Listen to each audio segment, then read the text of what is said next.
വിവേകാനന്ദ പാറയിൽ ധ്യാനത്തിനായി എത്തുന്ന പ്രധാനമന്ത്രിക്ക് കനത്ത സുരക്ഷയാണ് ഒരുക്കിയിരിക്കുന്നത്. തിരുനെൽവേലി DIGക്കാണ് സുരക്ഷാ ചുമതല. 2000-ഓളം പോലീസുകാരെയാണ് ഇവിടെ വിന്യസിച്ചിരിക്കുന്നത്. പ്രദേശത്തേക്ക് ശനിയാഴ്ച വരെ വിനോദസഞ്ചാരികളെ പ്രവേശിപ്പിക്കില്ല. സ്വകാര്യ ബോട്ടുകൾക്കും ഫെറിയിലേക്ക് പ്രവേശിക്കാൻ അനുമതിയുണ്ടാകില്ല. വിവേകാനന്ദ പാറയുടെ 5 കിലോമീറ്റർ ചുറ്റളവിൽ മീൻപിടുത്തത്തിനും വിലക്കേർപ്പെടുത്തിയിട്ടുണ്ട്.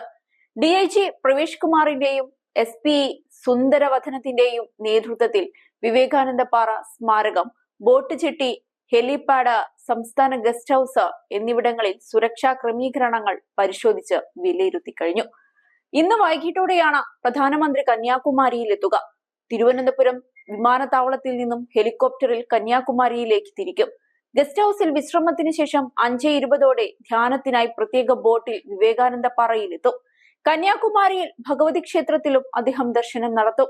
ജൂൺ 1 വൈകിട്ട് 3 വരെയായിരിക്കും അദ്ദേഹം ഇവിടെ ധ്യാനമിരിക്കുക.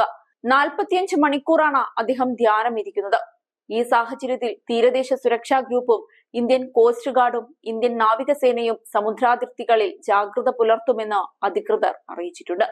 ഇതാദ്യമായാണ് വിവേകാനന്ദ പാറയിൽ പ്രധാനമന്ത്രി ധ്യാനമിരിക്കുന്നത്. 2019-ലും ഇത്തരത്തിൽ മോദി ധ്യാനത്തിനിരുന്നിരുന്നു. അന്ന് കേദാർനാഥ് ക്ഷേത്രത്തിനടുത്തുള്ള ഗുഹയിലായിരുന്നു ധ്യാനം. ലോക്സഭാ തിരഞ്ഞെടുപ്പ് പ്രചരണത്തിന്റെ അവസാനഘട്ട പ്രചരണവും പൂർത്തിയാക്കിയാണ് മോദി ധ്യാനത്തിനെത്തിയിരിക്കുന്നത്. 3ാം വട്ടവും NDA അധികാരത്തിലേറുമെന്ന ഉറച്ച ആത്മവിശ്വാസത്തിലാണ് BJPയും മോദിയും. സത്യപ്രതിജ്ഞാ ചടങ്ങുകൾക്കുള്ള ഒരുക്കങ്ങൾ ഇതിനോടകം തന്നെ ആരംഭിച്ചിട്ടുണ്ടെന്നാണ് റിപ്പോർട്ടുകൾ. അതിനിടെ മോദി ധ്യാനത്തിനിരിക്കുന്നത് വിലക്കണമെന്നാവശ്യപ്പെട്ട് DMK ഉൾപ്പെടെയുള്ള രാഷ്ട്രീയ പാർട്ടികൾ രംഗത്തു വന്നിരുന്നു. നടപടി തിരഞ്ഞെടുപ്പ് ചട്ടങ്ങളുടെ ലംഘനമാണെന്നാണ് ഇവർ ചൂണ്ടിക്കാട്ടിയത്. എന്നാൽ മോദി ധ്യാനം നടത്തുന്നത് തിരഞ്ഞെടുപ്പ് പ്രചരണമായി കണക്കാക്കാനാകില്ലെന്നാണ് കമ്മീഷന്റെ നിലപാട്. ധ്യാനത്തിന്റെ ദൃശ്യങ്ങൾ സംപ്രേഷണം ചെയ്യുന്നത് വിലക്കണമെന്നാവശ്യപ്പെട്ട് CPM-ഉം രംഗത്തു വന്നിരുന്നു.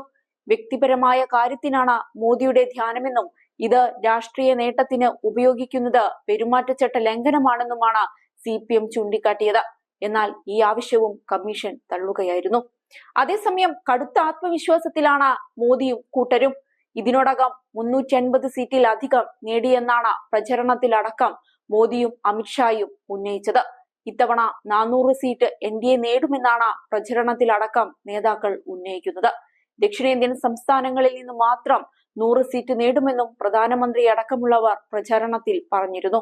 BJP 200 സീറ്റിൽ താഴെ പോകുമെന്നാണ് പ്രതിപക്ഷമായ ഇന്ത്യ സഖ്യം ഉന്നയിക്കുന്നത്.